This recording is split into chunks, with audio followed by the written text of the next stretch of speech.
You made a mistake, and you don't even know it yet the day you bought that Quonset hut or built it. The day you bought that Quonset hut or built it. The fix has existed for over 50 years.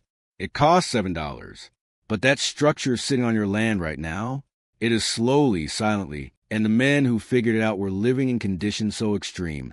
Failure wasn't an option. So let's talk about what's actually happening inside your Quonset. Because once you understand the physics of why that building is betraying you, you will never look at it the same way again.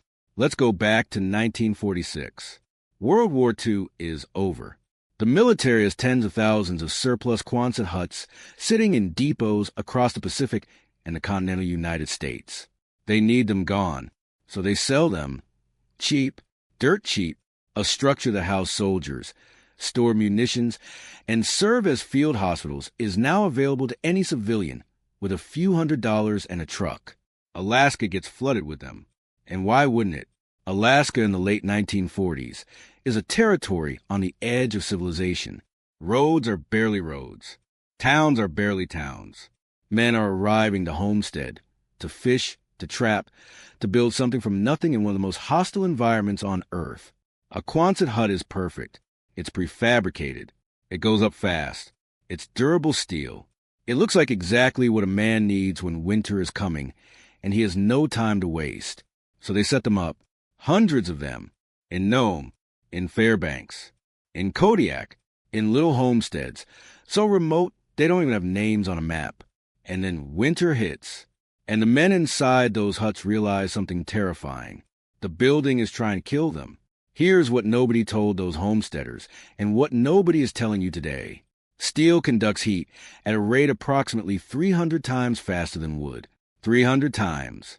That means when the temperature outside drops to negative 40 degrees Fahrenheit, that metal shell is not protecting you from the cold.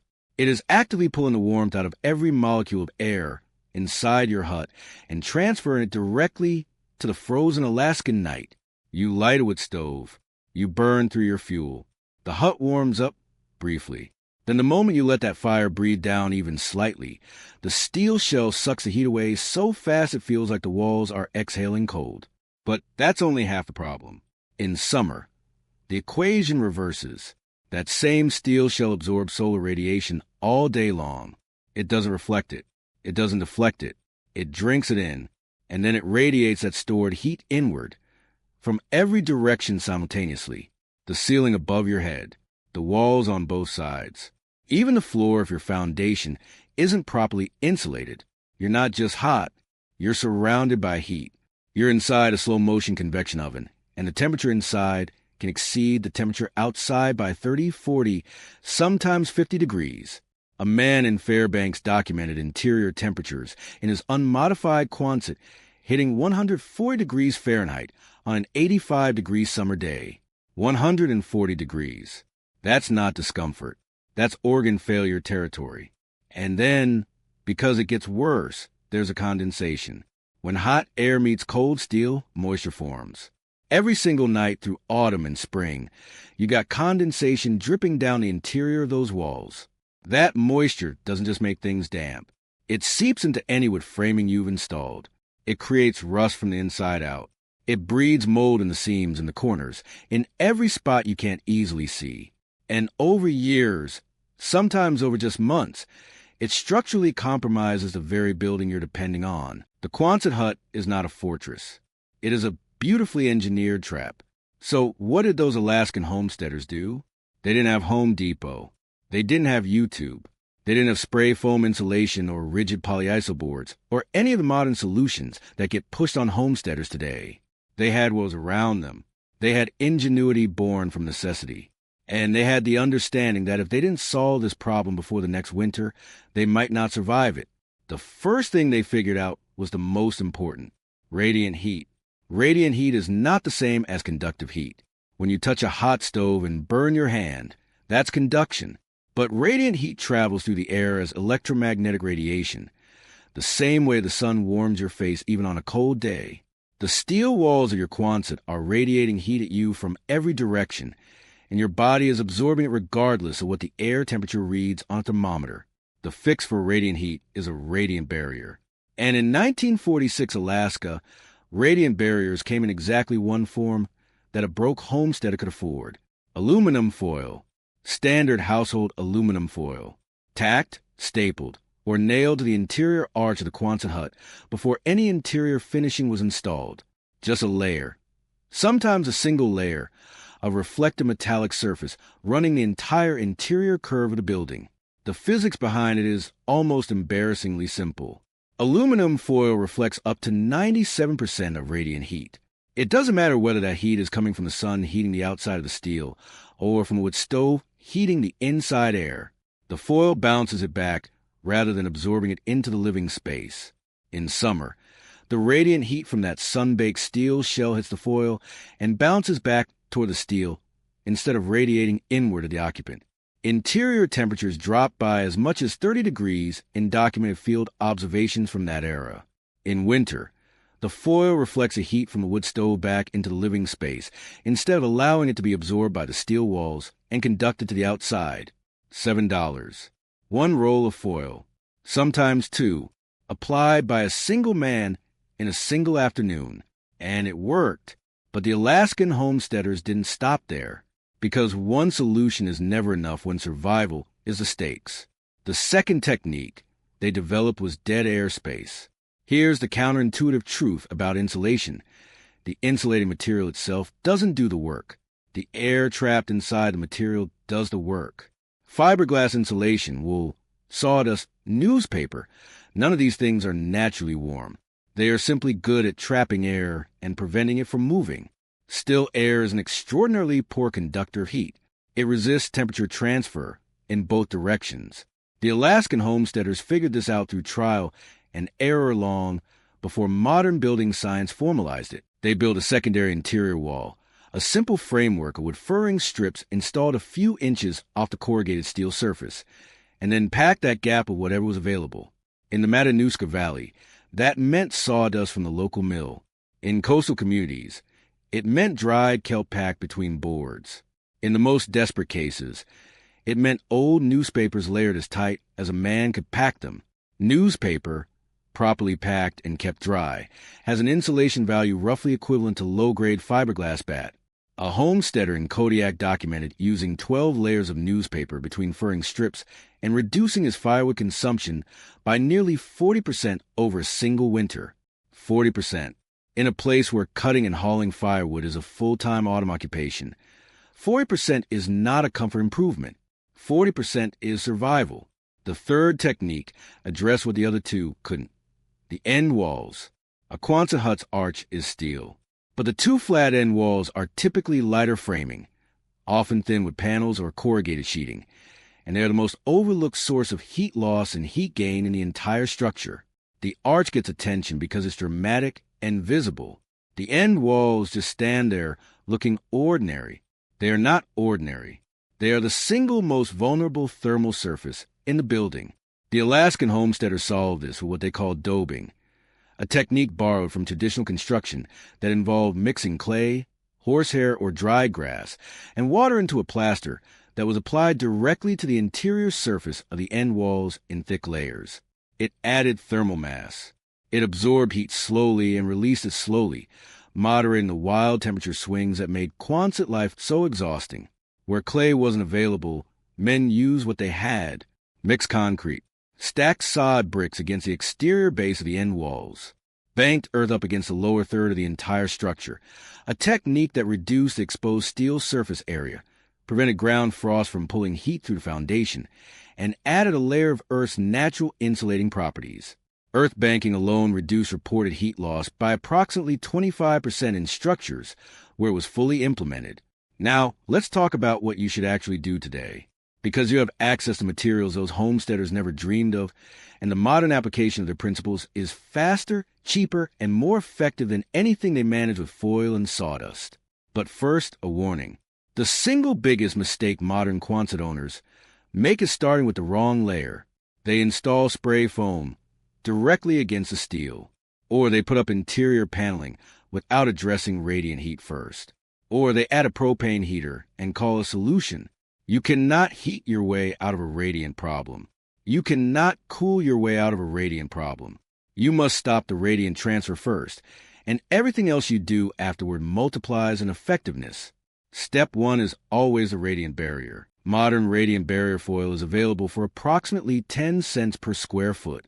A standard 16-foot wide by 40-foot long Quonset has roughly 2,000 square feet of interior arch surface. Your material cost is around $200, but you can phase this. Start with a ceiling arc, the top third of the structure. That single section, done properly, delivers approximately 70% of the total radiant barrier benefit because heat rises and the radiant load is heaviest at the crown of the arch. Install it with a small air gap between the foil and the steel. Even half an inch of airspace dramatically increases the barrier's effectiveness. Staple it to wood furring strips running along the corrugations. Do not press it flat against the steel. The air gap is not optional. The air gap is the mechanism. Step 2 is ventilation at the ridge. This is a solution almost nobody talks about, and it's the reason many Quonsets remain miserable even after partial insulation. Hot air rises. In a curved structure, it rises to the apex, the very top of the arch, and collects there. If there's no exit point, it just builds. The air at your ceiling can be 20 degrees hotter than the air at your floor, and no amount of insulation changes that dynamic. A ridge turbine vent cut into the apex of your Quonset costs between $30 and $60 installed. It requires cutting a single round hole at the crown and mounting a wind-driven turbine that extracts hot air passively whenever wind is present, which in Alaska is essentially always. Paired with low intake vents at the base of the end walls, you create a convective loop that continuously flushes overheated air from the structure. Men who add ridge ventilation after proper radiant barrier installation report that the combination delivers results indistinguishable from active air conditioning at a fraction of the cost and with zero operating expense. Step 3 is the end walls. You don't need clay and horsehair. You need 2-inch rigid foam board cut to fit the interior of your end walls, sealed at the edges with spray foam, and covered with whatever finish material you prefer. This is a Saturday project. The materials cost approximately $50 per end wall. The thermal improvement is immediate and measurable. If you want to go further, and you should, spray foam the lower 6 inches where the arch meets the foundation. That joint is where condensation concentrates, where rust begins, and where cold air infiltrates. A single can of expanding spray foam seals it permanently. Step 4 is mass and phase change. This is the advanced technique, and it's where the real long-term comfort lives. Thermal mass is a material's ability to absorb heat during the day and release it slowly at night, moderating the temperature swings that make steel structures feel so punishing. In practical terms, this means adding interior mass anywhere you can. A concrete floor rather than bare dirt or wood. A stone or brick hearth around your stove that absorbs heat during a burn and radiates slowly for hours afterward. Even water storage containers, dark-colored barrels filled with water, place along the interior walls. Water holds heat better than almost any other common material. A Quonset with proper radiant barrier, ridge ventilation, insulated end walls, and meaningful thermal mass is not a compromised structure. It is a performance structure. It will outperform a standard wood frame building of equivalent size in almost every measurable metric. Energy efficiency, durability, resistance to fire, resistance to wind loading, and longevity. The steel arch that was working against you becomes the asset it was always supposed to be once you stop fighting its physics and start working with them. There's a final thing those Alaskan homesteaders understood that most modern Quonset owners never consider. Orientation matters. A Quonset hut oriented with its long axis running east to west, so the ridge runs east-west and the end walls face north and south, receives dramatically less solar load than one oriented with the arch broadside to the afternoon sun. The curved surface sheds direct solar radiation more efficiently at a low angle than at a perpendicular angle. The men who figured this out weren't architects. They were homesteaders who noticed that two identical huts set up differently behaved differently. They paid attention. They adjusted. They shared what they learned with the next man to set up a hut in their community, because in that world, your neighbor's survival was connected to your own. That knowledge passed from man to man through the 1950s and 1960s in Alaska. It was never written down in a formal document. It never made it into a building code or an engineering manual. It lived in the practical memory of men who used it. And most of it has been forgotten, because the men who knew it are gone, and the men who came after them had access to cheap energy and didn't feel the urgency. And now energy isn't cheap, and the urgency is back. So here's where you are right now. You own, or you're considering, a Quonset hut. You just learned that the structure has a fundamental thermal flaw built into its design, not because the engineers who created it were incompetent, but because it was designed as a temporary military structure and nobody planned for it to become a home, a workshop, a survival shelter, a long-term investment. You've learned that the flaw is not unfixable. You've learned that the fix costs almost nothing: a roll of radiant barrier foil, a turbine vent, a few sheets of rigid foam, akin to spray foam, and that the principles behind it were validated by men living in the most extreme residential conditions in North American history. You've learned the sequence that matters: radiant barrier first, then ventilation, then mass insulation on the end walls, then thermal mass in the interior. Skip a step or reverse the order, and you'll spend money and still suffer. And you've learned something else, maybe the most important thing of all. The men who solved this problem didn't have more resources than you. They had less, dramatically less. What they had was clarity of purpose. They had to solve it, so they solved it. They didn't wait for a perfect solution. They used foil and sawdust and newspaper and clay, and they made it work.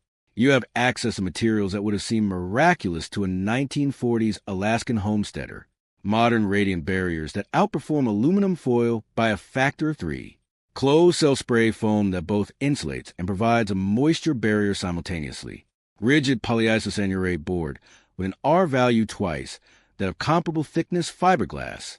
Thermal mass products specifically engineered for temperature moderation in metal buildings. The only thing standing between you and a Quonset hut that performs the way you always hoped it would is the knowledge of what to do and the willingness to do it. You have the knowledge now. The rest is up to you. Your Quonset is not a trap anymore. Not if you don't let it be.